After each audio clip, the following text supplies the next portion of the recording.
বন্দুক রাখবে? আরে ওটা কোনো ব্যাপার নয়। ঋণ খেলাপি হলে কি আমি ওদের জমি হরপ করে নেব? ওটা একটা নিয়ম। ও সব নিয়ে তুমি একদম ভেবো না। ভালো হলেই ভালো, তবে আপনার ওই মন্ত্রীকে আমার মোটেই সুবিধের মনে হয় না।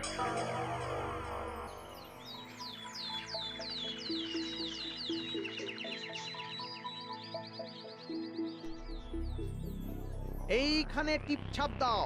কি লেখা আছে একটু পড়ে দিন না মন্ত্রী মশাই। কেন যে নিরক্ষর হয়ে রইলে?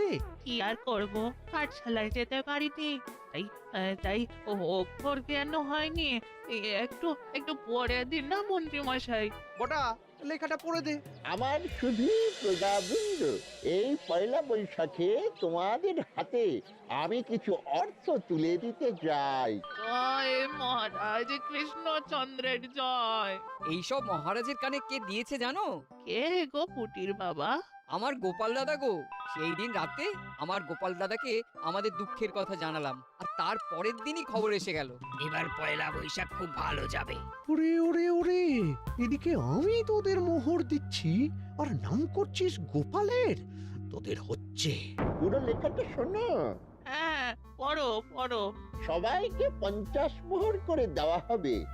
1 বছরে 60 মোহর ফেরত দিতে হবে।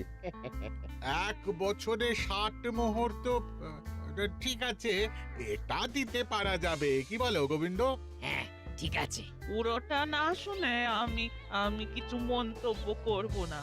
প্রদেয় অর্থের বিনিময়ে বাড়ি বা জমির দলিল বন্ধক রাখতে হবে। ঋণ খেলাপি হলে জমি বা বাড়ি বাজেয়াপ্ত হবে। নাও, এখানে টিপছাপ দিয়ে দাও। সারা বছর যা আয় হবে তার থেকে আমি ঠিক 60 মোহর দিয়ে দিতে পারবো। আমি সই করব। আগে আমি আমার টিপ ছাপটা দিয়ে নি, তারপর সবাই। আমি সকলের আগে আছি। আজ শুধু এই মহারাজের সই করা কাগজটাই পাবে। মহারাজের এই সই করা কাগজ কাউকে দেখাবে না, এমনকি নিজের খুব প্রিয় মানুষদেরও না। বুঝেছো? বুঝলাম। নাও এসো, টিপছাপ দাও আর কাগজ নিয়ে যাও। একে একে এসো।